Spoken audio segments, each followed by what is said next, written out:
L'actualité vue du net à présent, c'est comme chaque jour un œil sur les médias avec Karim Yaoui. Bonjour Karim. Bonjour Raphaël. Et on commence avec les violences à Jérusalem, vue des médias. Alors un cycle de violence évidemment qui est à la une de beaucoup de sites d'information français notamment, jusque du côté de la Voie du Nord où on évoque ces attaques au couteau qui propagent l'anxiété chez les Israéliens. Elles se multiplient et le scénario est presque tout le temps le même.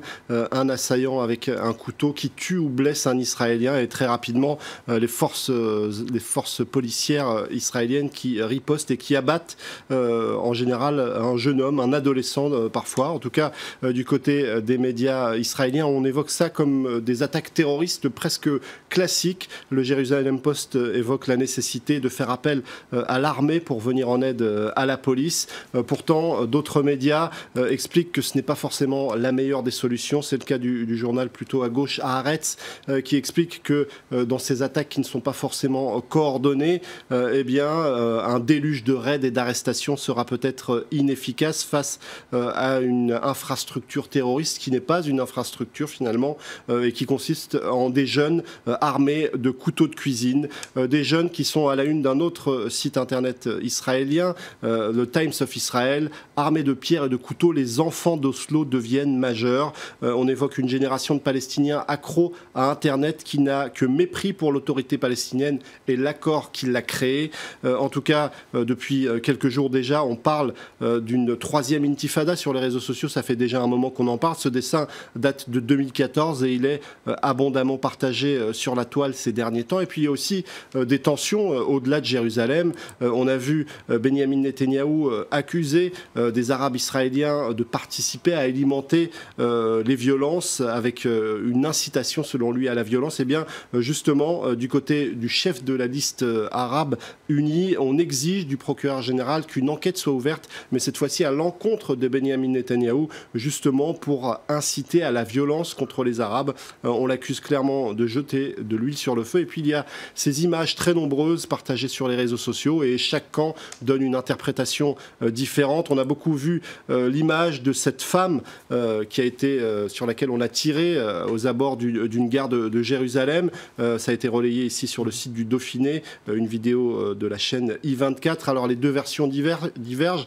D'un côté israélien, on explique que cette femme était armée d'un couteau. Du côté notamment des Palestiniens, on considère qu'elle n'était pas dangereuse. En tout cas, beaucoup s'accordent à dire qu'une femme encerclée par des hommes armés aurait pu être maîtrisée sans qu'une rafale, voire plusieurs rafales, lui soient tirées dessus.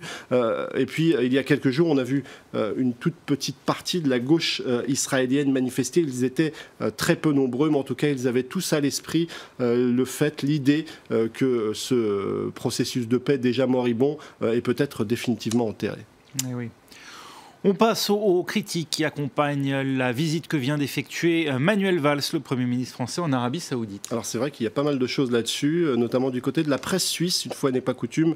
Le temps s'arrête un instant sur cette visite et cette diplomatie française obsédée par les contrats. On écrit du côté de ce journal suisse que le pays des droits de l'homme favorise aujourd'hui sans honte les relations sonnantes et trébuchantes. Il y avait presque un point d'honneur à Manuel Valls d'aller chercher battre un record en quelque sorte, celui de ces 10 milliards de contrats signés il y a quelques mois dans un Moyen-Orient pourtant à feu et à sang. Et les critiques sont évidemment aussi présentes du côté d'un certain nombre de médias français, du côté de l'Obs notamment, où Pascal Richet est très critique. Les indécents cocoricots de la France. Pourquoi la France se targue-t-elle de vendre des armes à un pays qui piétine les droits de l'homme et participe à la guerre au Yémen? Du côté du JDD, il y avait quelques éléments de réponse avec cet article. Pourquoi la France courtise le roi d'Arabie Saoudite? On nous explique que faire des affaires et réussir à avoir un business florissant avec un pays, c'est déjà l'antichambre de relations politiques plus profondes et plus pointues. Pourtant, du côté du Monde, aujourd'hui, on soulignait que Manuel Valls s'était fait particulièrement discret sur la question des droits de l'homme. Il a parfois su se faire entendre. C'est ce que souligne ce tweet qui met en parallèle deux tweets justement de Manuel Valls. France-Arabie Saoudite, 10 milliards d'euros de contrats, le gouvernement mobilisé pour nos entreprises. Et un tweet qui date d'il y a un moment déjà, en 2014, lorsque la France bombardait l'Irak. Manuel Valls expliquait: face aux ennemis de la liberté, nous opposons la plus forte des réponses, respect aux troupes françaises. Sur Twitter, les réactions étaient nombreuses, celle de Guillaume Jack notamment, qui ironise quand Valls dénonce la violence à Riyad. Il parle d'Air France, logique en Arabie Saoudite, tout est calme et évidemment la démocratie règne. Et oui, on ne crucifie personne d'ailleurs, à commencer par les opposants politiques. Angela Merkel, la chancelière allemande, elle victime d'un lynchage symbolique. Alors on en parle notamment sur le site de Courrier International qui s'arrête sur une manifestation qui a eu lieu du côté de Dresde. Ils étaient 10 000 à défiler sous les couleurs de Pegida, l'extrême droite qui gagne du terrain ces derniers temps avec l'arrivée massive de réfugiés. Et c'est ce qu'on reproche à Angela Merkel, au point qu'on l'a exécutée symboliquement. Il y avait des potences au nom d'Angela Merkel et de Sigmar Gabriel. Certains ont noté avec beaucoup d'ironie qu'il y avait une faute au nom du vice-chancelier. En tout cas, il y a une autre histoire qui a fait le buzz. Cette fois-ci, c'était une manifestation anti-islam aux États-Unis.